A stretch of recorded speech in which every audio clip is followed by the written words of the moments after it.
मेरे ग्रैंडफादर हमेशा कहा करते थे, हंस मेरे यार हंस, तू हंस तेरी दुनिया भी हंसे। ये थोड़े से वर्ड्स में क्या मैजिक है, ये थोड़े से वर्ड्स में क्या ताकत है, मुझे बहुत साल लग गए ये पता लगाने में। जब वो चले गए उसके काफ़ी साल बाद मैं एक सिचुएशन में अटकी थी, तब मुझे याद आया था कि मेरे दादू ये कहा करते थे। तो बात ऐसे करो ना कि लगे कि क्या बात है। अब जाके वीडियो देखो।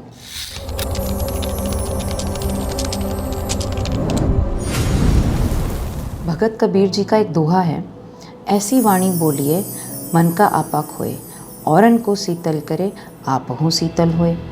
जब आप बात करते हो ना तो उस तरीके से बात करो कि सामने वाले के साथ साथ आपको भी सुकून मिल जाए। लहजा, सलीका। और कुछ लोग बोलते हैं ना कि मैं रूड बोलता हूँ पर मैं सच बोलता हूँ, मेरा सच हमेशा कड़वा होता है, मेरी बात हमेशा कड़वी होती है। जिस इंसान की बात इतनी कड़वी होगी उसका सच या झूठ कैसे अच्छा लगेगा, उस पर हमारा ध्यान ही नहीं जाएगा। जितने किसी के वर्ड्स हिट करते हैं ना उतना उसका सच या झूठ हिट नहीं करेगा। आप किसी को क्या महसूस कराते हो, अच्छा महसूस कराते हो, क्या होता है अच्छा महसूस कराना। सलीके से मुश्किल बात भी आसानी से की जा सकती है। ये कितनी स्वीट बात है ना, कितना अच्छा लगता है ना सुनने में।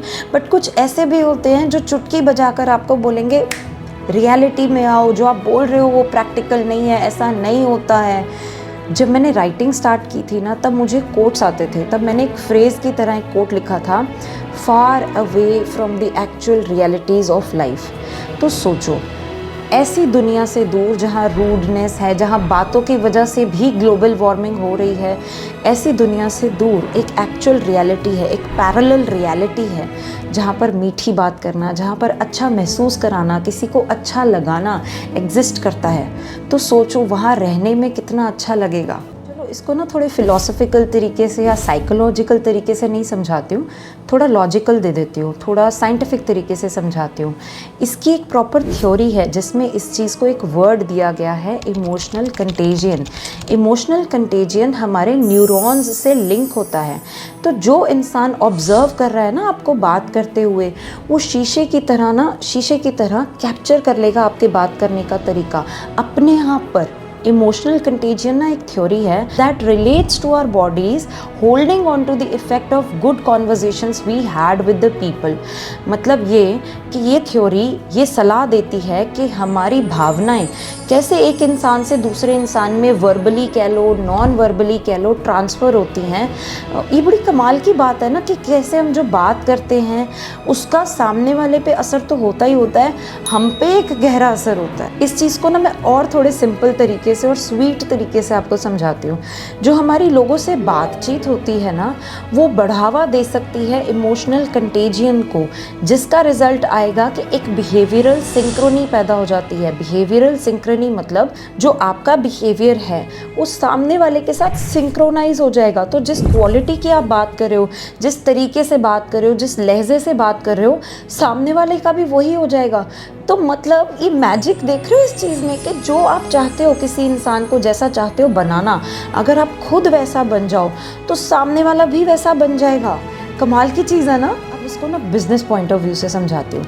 Emotional contagion can be a very effective and attractive strategy in communication and advertising, and understanding the mechanisms underlying emotional contagion can help a marketer to improve their commercial approaches or develop better ones. मतलब आपका business भी cover हो जाएगा इस चीज़ में। Charles Darwin की एक book है the expression of the emotions in man and animals. मतलब इस चीज़ के बायोलॉजिकल एस्पेक्ट्स भी हैं। Emotional behaviour of a human ये डिसाइड करेगा कि सामने वाला आपकी बात सुनकर खुद कैसा बिहेव करेगा। अब आते हैं थोड़ी ऑपोजिशन पे, थोड़ी कॉन्ट्राडिक्शन पे।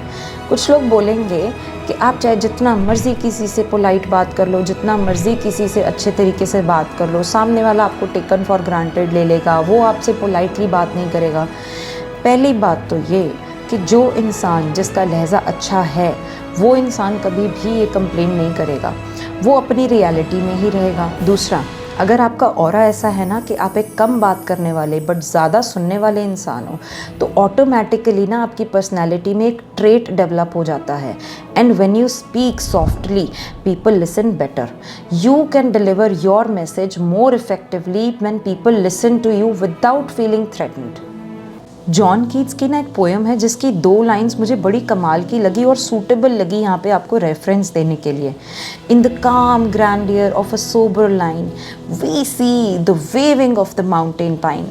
अगर आपके अंदर एक सेंस ऑफ कामनेस, एक आर्ट ऑफ साइलेंस, एक आर्ट ऑफ कामनेस है, तो आप उस इंसान को जो आपको तंग कर रहा है कम शब्दों में सॉफ्टली बोलकर पर ब्लंट बोलकर चुप करा सकते हो। याद रखना कि एक ज़्यादा बात करने वाले इंसान के कंपैरिजन में एक कम बात करने वाले की इंसल्ट ज़्यादा चुभती है।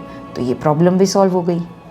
कुछ किस्से ऐसे होते हैं जो याद रह जाते हैं, कुछ कहानियाँ ऐसी होती हैं जो याद रह जाती हैं, कुछ बातें ऐसी होती हैं जो याद रह जाती हैं, कुछ इंसान ऐसे होते हैं जो आपके जहन से नहीं निकल पाते। उन्होंने आपको उस वक्त कोई ऐसी बात कर दी, जब आप ताकतवर बन गए तो आपको याद आई कि मुझे मुश्किल वक्त में उस इंसान ने बाहर निकाला था। आपको नहीं पता कि कोई इंसान कौन सी मेंटल क्राइसिस से गुजर रहा है, तो महज आपके एक अच्छे बात करने से आप उस इंसान को हौसला दे सकते हो, उसको स्ट्रेंथ दे सकते हो, उसको ज़िंदगी जीने का सलीका सिखा सकते हो, उसको ताकत दे सकते हो। गुरु गोबिंद सिंह जी के एक ज़फ़रनामे ने औरंगज़ेब का घमंड तहस नहस कर दिया था। क्यों शब्द लिखे गए हैं, क्यों दोहे लिखे गए हैं, क्यों श्लोक लिखे गए हैं, क्यों बोला जाता है कि हनुमान चालीसा पढ़ो तो डर नहीं लगेगा, क्यों बोला जाता है कि a pen is mightier than the sword. उसके अंदर जो लिखा गया है ना, शब्द, वर्ड्स, उनमें ताकत होती है। तो बात ऐसे करो कि सामने वाले की ताकत बन जाओ, उसको ताकत दे जाओ। वो होते हैं ना कुछ लोग जो किसी महफिल की जान होते हैं, जिनके बिना महफिल ही अधूरी होती है, जो जब आते हैं तो माहौल में एकदम से रौनक आ जाती है, जो जब बोलते हैं हमें लगता है कि वो चुप ही ना हो, वो बोलते ही जाएं, हम उन्हें सुनते ही जाएं। तो ऐसे इंसान बन जाओ कि जब बात करो ना तो कमाल ही कर दो, कि जब आप चले जाओ तो लोग आपको याद करें और सोचें कि कुछ तो बात है उस इंसान में। क्या बात है। सच्ची बोल रही हूँ ना। Follow for more.